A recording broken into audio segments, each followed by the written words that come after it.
इनकी एक IT cell जो काम करती है वो फेसबुक पे ही काम करती है, बस झूठे प्रचार करने में। और देश के अंदर वो दो विचारधारा हैं, एक विचारधारा समाजवाद की विचारधारा और एक सावरकर और गोलकर की विचारधारा है। लेकिन इनकी जो गोलकर और सावरकर की विचारधारा है, इसमें उद्योगपतियों को बढ़ाओ, गरीबों को दबाओ, गरीबों को मारो, गरीबों के साथ अत्याचार करो। जनता की सरकार ना हो के चुनाव प्रचार की सरकार है। क्या ये झूठ की दुकान है फेसबुक, उसके जरिए इन लोगों ने जनता को गुमराह किया, तो ये फेसबुक के जरिए ही आए थे और फेसबुक के जरिए ही जाएंगे। ये सरकार गरीबों की दुश्मन है और वो दिन ज्यादा दूर नहीं है कि हम सिर्फ 2 वक्त की रोटी के लिए लड़ेंगे।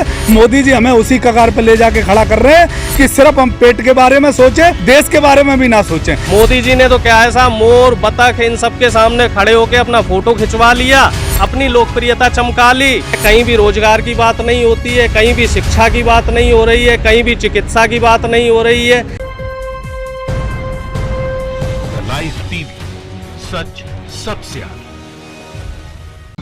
देखिए, ये जग जाहिर है कि मोदी सरकार जब 2014 में आई तो वो भी किस तरीके से आई, फेसबुक पे झूठा प्रचार। इनकी एक आईटी सेल जो काम करती है वो फेसबुक पे ही काम करती है, बस झूठे प्रचार करने में। और अभी मैं आपको बताऊं, एक नॉर्थ अमेरिका के एक रिपोर्टर हैं डेव ली साहब, उन्होंने स्पष्ट तौर से अभी 10 दिन पहले ये कहा कि सबसे ज़्यादा हिंदुस्तान में झूठ के जरिए चुनाव लड़ा जाता है और फेसबुक ही उसका जरिया होता है। और सबसे जब उन्होंने इस बात को कहा तो उन पर आरोप भी लगे। उन्होंने स्पष्ट तौर से नरेंद्र मोदी का नाम नहीं लिया, लेकिन इशारा ये किया कि मोदी जी ने हिंदुस्तान के अंदर जितना फेसबुक पे पैसा खर्च किया है, अपनी सरकार से जो पैसा दिलवाया, उसको लेकर डेवली साहब ने अपने एक पत्रकार अखबार में भी उनका एक लिखा, उसमें साफ स्पष्ट तौर पर रखा गया कि ये झूठ की दुकान है फेसबुक। उसके जरिए इन लोगों ने जनता को गुमराह किया और ऐसे ऐसे नेताओं की छवि खराब करने का काम किया है।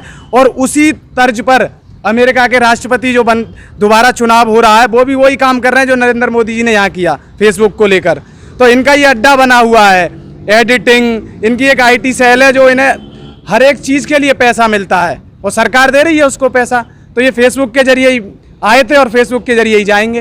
देखो, मोदी सरकार फेसबुक पे मुझे ऐसी लगता है कि इसलिए मेहरबान है कि जो हमारी मीडिया चैनल थे वो तो इन्होंने कब्जे में कर लिए। 12,500 करोड़ रुपए इनको दे के हर महीने हर साल जो धन देते हैं इनको कब्जा कर लिए। एक आम आदमी, एक छोटा आदमी अपना फेसबुक के माध्यम से ही अपनी बात को मजबूती से रख सकता था। तो फेसबुक को देश का पैसा, देश की दौलत लुटा के और फेसबुक को कब्जे में करने का इनका पूरा वो चल रहा है, क्योंकि आम आदमी के पास फेसबुक का ही एक माध्यम रह गया था, उसे ख़त्म करवा रहे हैं। दूसरी बात यह है कि अब देश के अंदर मुझे जहाँ तक ज्ञान है वो 2 विचारधाराएं हैं, एक विचारधारा समाजवाद की विचारधारा और एक सावरकर और गोलकर की विचारधारा है। सावरकर विचारधारा में जो मोदी जी कर रहे हैं बिल्कुल ठीक कर रहे हैं। और अगर हम देखेंगे, अगर समाजवाद की विचारधारा में, तो समाजवाद की विचारधारा में गरीब को ऊपर उठाओ, गरीब की मदद करो, देश एक समान हो, अमीर गरीब, लोकतंत्र में सबको रोटी मिले, सबको कपड़ा मिले, सबको मकान मिले। लेकिन इनकी जो गोलकर और सावरकर की विचारधारा है, इसमें उद्योगपतियों को बढ़ाओ, गरीबों को दबाओ, गरीबों को मारो, गरीबों के साथ अत्याचार करो। गरीब सिर्फ अगर जिंदगी में लड़े तो रोटी के लिए लड़े, रोटी से अलावा गरीब को कोई दिमाग ना हो, कोई सोच ना सके। क्योंकि पैसा आप एक जगह खर्च कर सकते हैं, या तो आप जनता की जो मूलभूत सुविधाएं हैं उनके ऊपर खर्च कर लो, या अपने प्रचार के ऊपर खर्च कर लो। जो मौजूदा सरकार है उसका पूरा का पूरा जो ध्यान है वो अपने प्रचार पे ध्यान केंद्रित कर रखा है। जब आप फेसबुक के लिए, व्हाट्सएप के लिए, ट्विटर के लिए आईटी सेल के एक लड़के को अगर आपको जानकारी हो, एक ट्वीट करने के लिए 2-2 रुपए मिलते हैं, एक ट्वीट करने के लिए। और इस समय बीजेपी का जो आईटी सेल है, इसमें 2 लाख से ज़्यादा एम्प्लॉय काम कर रहे हैं और हर किसी को पूरा वेतन दिया जा रहा है, 10,000 12,000 रुपये। अगर यही रुपया सरकार जनता की भलाई में लगाए तो मुझे लगता है कि इस देश को विश्व शक्ति बनाने से कोई नहीं रोक सकता। लेकिन साहब, इन्हें जनता के लिए तो कुछ करना नहीं, क्योंकि ये 70 साल से 75 साल से भूखे नंगे बैठे हुए थे। अब इनको पहली बार मौका मिला है तो ये चाह रहे हैं कि भाई जो हमारी सरकार से जो लोग जुड़े हुए हैं, जो उद्योगपति लोग जुड़े हुए हैं, अगर आपको जानकारी हो तो फोर्ब्स मैगजीन ने नोटबंदी के दौरान एक आर्टिकल निकाला था, जब ये कह रहे थे कि नोटबंदी के दौर में क्या होगा कि साहब जो है ब्लैक मनी आ जाएगा वापस। तो फोर्ब्स मैगजीन का वो जो आर्टिकल है वो इंडिया में बैन कर दिया गया था। उस आर्टिकल में लिखा हुआ था कि नोटबंदी के दौरान इन भारत के जो 100 टॉप क्लास उद्योगपति थे उनकी आय 23% तक बढ़ी है, जिसमें से इनके जो व्यापारी मित्र हैं अंबानी और अडानी, इनकी आय 200% तक बढ़ी है। उस आर्टिकल को बैन कर दिया गया। मैंने अपनी फेसबुक आईडी से वो आर्टिकल डाला तो मेरी आईडी ब्लॉक कर दी गई। अरे योगी जी और मुख्यमंत्री प्रधानमंत्री मोदी जी ये कहते हैं देश में 80 करोड़ लोगों को मैंने राशन दिया, जैसे हमारे प्रोफेसर साहब ने कहा। तो हमें ये जानना है कि उत्तर प्रदेश के कितने लोगों को राशन मिला, नहीं पता।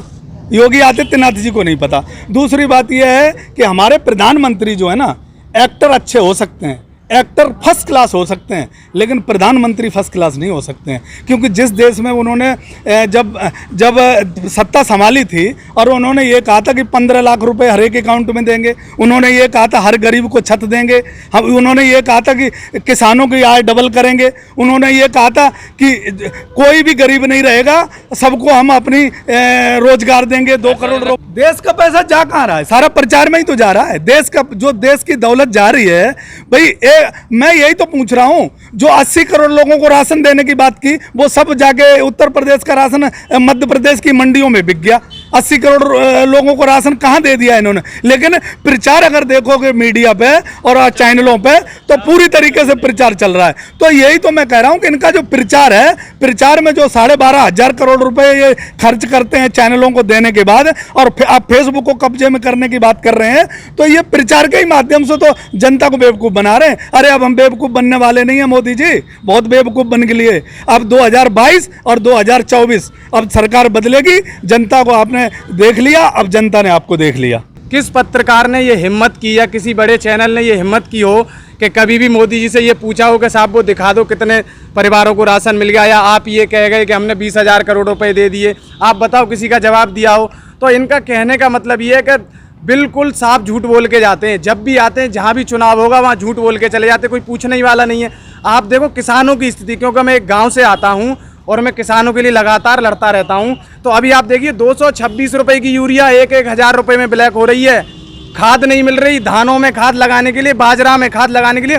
किसानों की आय दोगुनी कैसे करोगे? कोई फॉर्मूला हो तो बताओ, आप बताओ। मक्का के रेट आज कहाँ 1500 1800 होती, 960 रुपए, 960। सरकार ने क्यों डिसाइड नहीं किया वो रेट? एक तरफ तो मोदी जी बात करते हैं कि भारत विश्व गुरु बनेगा, और विश्व गुरु हम कैसे बनेंगे? जिस देश में अगर आप शिक्षक की या सफाई कर्मी की या फिर स्वास्थ्य कर्मी की उसका आप वेतन नहीं दे पा रहे हैं, उसको आप इज्जत नहीं दे पा रहे हैं, उसको आप सम्मान नहीं दे पा रहे हैं, तो आप विश्व गुरु कैसे बन सकते हैं? मोदी जी ने तो क्या ऐसा मोर, बतख, इन सब के सामने खड़े होकर अपना फ़ोटो खिंचवा लिया, अपनी लोकप्रियता चमका ली। उधर देखिए आप फेसबुक पे, ट्विटर पे इनका आईटी सेल काम कर रहा है। कहीं भी रोजगार की बात नहीं होती है, कहीं भी शिक्षा की बात नहीं हो रही है, कहीं भी चिकित्सा की बात नहीं हो रही है। गरीब आदमी बेचारा मरा जा रहा है, गरीब आदमी को इलाज नहीं मिल रहा है, गरीब आदमी को जो है 2 वक्त की रोटी नहीं मिल पा रही है। अब एक तरफ मोदी जी ने अभी पिछले कुछ दिनों पहले जो है अपने भाषण में बोला था कि हमने 80 करोड़ लोगों को राशन दिया है, तो वो राशन कहाँ गया? मुझे तो लगता है इन सबके पेटों में चला गया वो राशन, क्योंकि मुझे तो नहीं दिखता 10-20 लाख आदमी को भी इन्होंने राशन दिया हो। देखो, आप अगर डिफरेंस की बात कर रहे हो तो हमारे आर्मी की, जो देश की हमारे आर्मी है, वो राजनीति से बाहर है। लेकिन ये प्रधानमंत्री जी जब से बने हैं तब से हमें राष्ट्रभक्ति की ऐसी बूटी खिला रहे हैं, ऐसी बूटी पिला रहे हैं कि एक आम आदमी जो भूखों मर रहा है उसे भी राष्ट्रभक्ति का जज्बा आ जाता था जब प्रधानमंत्री की जो लोग बात मानते थे। आज क्या है? राष्ट्रभक्ति तुम दिल्ली में आके दिखाते हो, उत्तर प्रदेश में दिखाते हो। मुझे ये बता दो कि राष्ट्रभक्ति में गुजरात के आज दिन तक कितने शहीद हुए? राष्ट्रभक्ति की अगर बात करते हो तो गुजरात के 50 उद्योगपतियों को बेनिफिट देने के लिए तुम्हारी राष्ट्रभक्ति आ जाती है। मुझे ये बता दो कि गुजरात के कितने देश में सैनिक हैं? मुझे ये बता दो प्रधानमंत्री जी ने राष्ट्र के लिए क्या किया? अगर किया तो सिर्फ अपने आरएसएस के लिए किया, अपने प्रधानमंत्री के लिए किया। और जब गुजरात में कोई बाहर का राष्ट्रपति आता है तो उसके लिए दीवार उठानी पड़ती है। मैं ये मानता हूँ कि उत्तर प्रदेश और जिन राज्यों में एक समाजवाद विचारधारा है, उन राज्यों में सौभाग्य है उन राज्य की जनता का कि कम से कम उनमें दीवार उठाने की जरूरत नहीं पड़ी।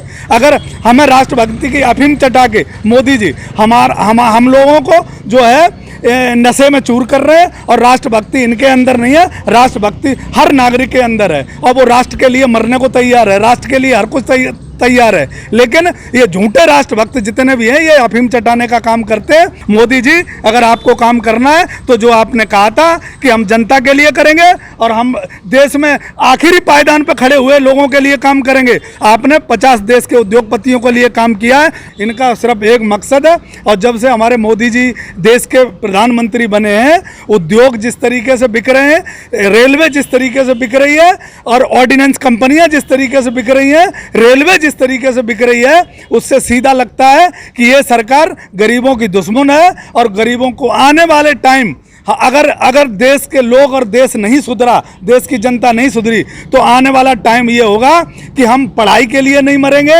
हम मकान के लिए नहीं मरेंगे, हम सिर्फ 2 वक्त की रोटी के लिए आपस में लड़ेंगे। और वो दिन ज़्यादा दूर नहीं है कि हम सिर्फ 2 वक्त की रोटी के लिए लड़ेंगे। मोदी जी हमें उसी कगार पर ले जाके खड़ा कर रहे हैं कि सिर्फ हम पेट के बारे में सोचें, देश के बारे में भी ना सोचें। तो ये सरकार जो जनता की सरकार ना हो के चुनाव प्रचार की सरकार है और अपनी झूठों के पुलिंदों को के बखान करने की सरकार है। सरकार का जो मेन काम है वो होता है गरीबों के लिए, और जो जनता जो इन्हें बड़ी उम्मीद से वोट देती है तो उनके अधिकारों के लिए और उनकी मूलभूत सुविधाओं के लिए बात करने का होता है। अब आप देखिए पिछले 6 महीने में कोरोना काल में स्वास्थ्यकर्मी कह लो आप, या फिर जो भी सफाई कर्मी थे, ये सब दिन रात मेहनत करके जान को जोखिम में डाल के, देखा होगा आपने कि कई स्वास्थ्यकर्मी और सफाई कर्मी इस कोरोना काल में कोरोना से के इन्फेक्शन से इनकी मौत भी हो गई। फिर सरकार ने ये बोला कि जो भी स्वास्थ्यकर्मी या सफाई कर्मी या जो भी कर्मी जो कोरोना काल में सरकारी ड्यूटी दे रहे हैं और इन लोगों की सेवा कर रहे हैं तो उनको बीमा भी दिया जाएगा। शायद 50 लाख या 1 करोड़ रुपए का बीमा का बोला गया था। तो अब बीमा देना तो दूर की बात है, इनका आपने डीए रोक दिया, इनकी आप 1 दिन का वेतन भी काट रहे थे, और अब आपने क्या किया, पिछले 3-4 महीने से इनको वेतन भी नहीं दे रहे हैं। और शिक्षकों की अगर बात की जाए तो शिक्षकों की भी इस समय कोरोना के अलग अलग जो आइसोलेशन सेंटर बनाए हुए हैं उन सब जगह शिक्षकों की भी ड्यूटी लगाई हुई है। और आप देख लीजिए कि अब ये बताइए कि शिक्षक के पास और आय का स्रोत क्या है। लाइव टीवी, सच सबसे आगे।